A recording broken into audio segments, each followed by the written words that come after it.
What's up, YouTube? Alright, OBX Hatman here. I'm going to talk to y'all a little bit about my trolley lift system that I just finished up again. As always, trying to look for ways to improve. However I can do it on a kayak. Obviously, one of the first things you'll notice is I have these cleats that are made by Yak Attack, I believe. And they're like 3-inch cleats made out of plastic. They're a little bit better to grab onto than the standard little round pieces that Wilderness Systems gives you.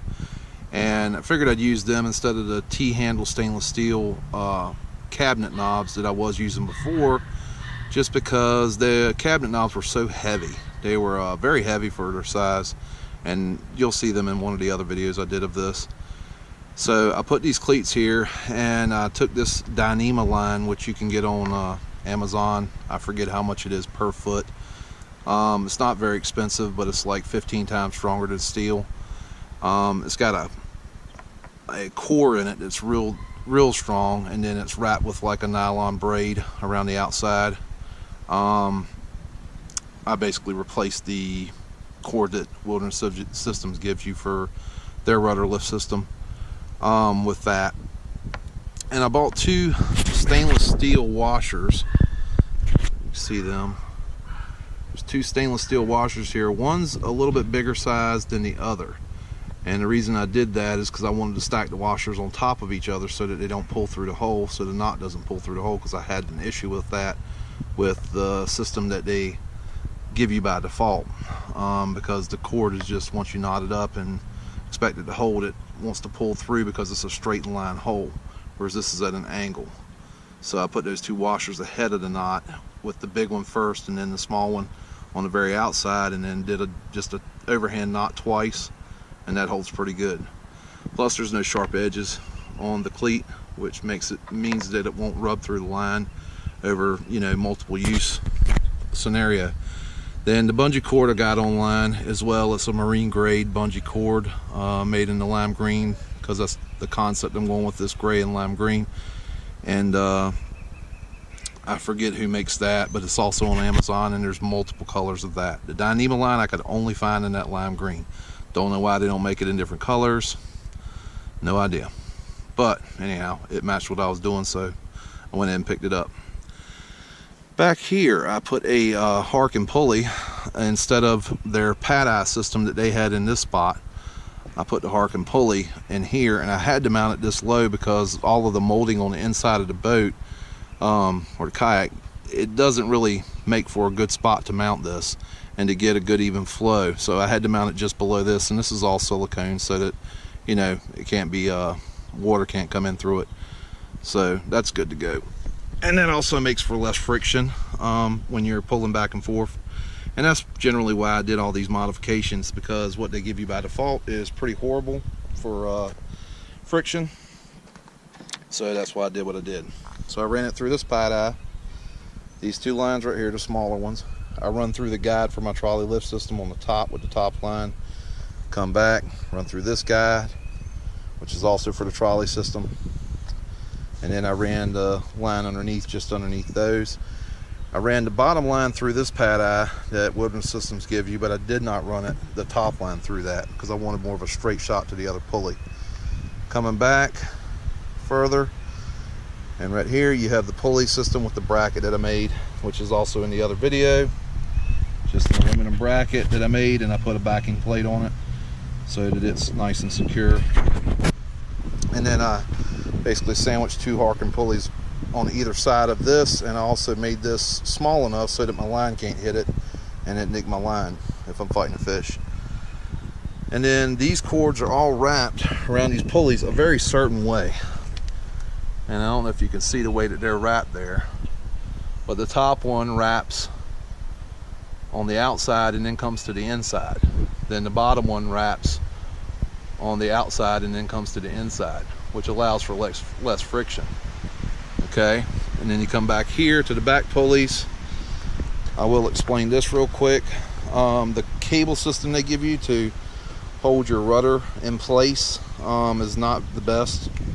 So what I did is I took some more of that bungee and I just tied a knot It's basically a kind of like a slip knot in a way, around the handle here, and then I just tied another knot to just a piece of aluminum that I bent over in a vise to hook onto that, and that is very, very useful compared to what they give you. I know what they give you is plastic, and you can use that. That would be fine as well. I just lost mine in the process of doing this, so I had to make one. But holds up tight, and you can put it on either side of the rudder, because if you use the other one, and it's in the center of the rudder, if you use the other one and you attach it where they tell you to, which is either here or here underneath this handle, then this two-piece handle will come apart when you're trying to grab it and move it. So this way the handle stays together, and you're not pulling the rudder real hard to the left or real hard to the right. You're more pulling straight down, so your rudder will stay nice and straight and it won't warp over time. So I'll remove that for now. Now back here to the back pulleys. As you can tell, they're wrapped a very specific way so that the line has as little friction as possible as it goes back to the guide for the rudder system. So what you have here is this top line on the outside pulley, which is for the bottom line, which is part of the lift system where it lifts it up. That is wrapped over or high and then low, and then shoots to the guide. And then on the other side, the other one is wrapped high and then low, and then shoots to the other side. And it goes back here into those, just like the other one did that they give you. Now here's where the major modification comes into play that I did. By the factory, what they give you is there's 3 holes over here that you have to tie off to. When you run your line through this way and come up around this pulley, you only have these 3 holes to tie to. Well, that's all fine and good for one direction of I guess putting the rudder out for use. It flows very smoothly, okay, but when you go to take it back in, it's much harder to take it back in than it is to stow it out for use. So what I did is I moved ahead of the rudder.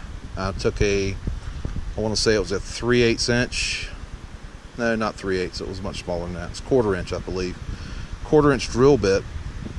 I drilled 2 holes near this side of the rudder, and then I tied off to this side when I ran the left line, which is for that's for stowing it out so you can use it. So I tied this off here, and then I went around and tied this off here before I went down through the guide under here. So this puts this closer, or I should say when it's around, it's closer when it's pulling back up and around to this pulley, which makes for a lot less friction. So now I have basically an equal amount of force that's required to stow it out to use or to stow it in for, you know, transport. It's just as easy one direction as it is the other. And they don't do those 2 holes by the factory, so you have to do them with a drill. And then I also hit right here with the drill bit, I hit this aluminum they got for the bracket, and I had to sand that with some sandpaper, but it is what it is. It's not going to be too bad to mess with as far as my fishing goes. I shouldn't have any issues with that. And that's pretty much it. And if you want to see the force that's required, which is kind of hard to tell without actually feeling it, but here's a shot, and this is putting it out. It's probably about 5-6 pounds of force at the most, and then stowing it in is still a little bit harder because you're still having to lift the weight of the rudder up, but it's nowhere near as hard as it was before. Before it was probably taking about 10 to 11, maybe even 12 pounds of force. Now it's taking more like 7, I'd say 7 or 8 at the most. But taking it out is very easy, and taking it in is a little harder, but still pretty easy. And that's pretty much the modification that I'm gonna set with this summer when I go out to Oregon Inlet. And we'll see how all of this works over the next period of 4 or 5 months. And I'll let you know how it holds up over the summer through various other videos. This is OBX Hatman, getting ready to start doing some fishing here soon, and I look to have some more videos up. Subscribe if you want. And I appreciate everybody watching my videos. I hope it's very informative for a lot of people, and I enjoy y'all's comments. So comment as always, and I will try to respond as soon as I can. Thank you.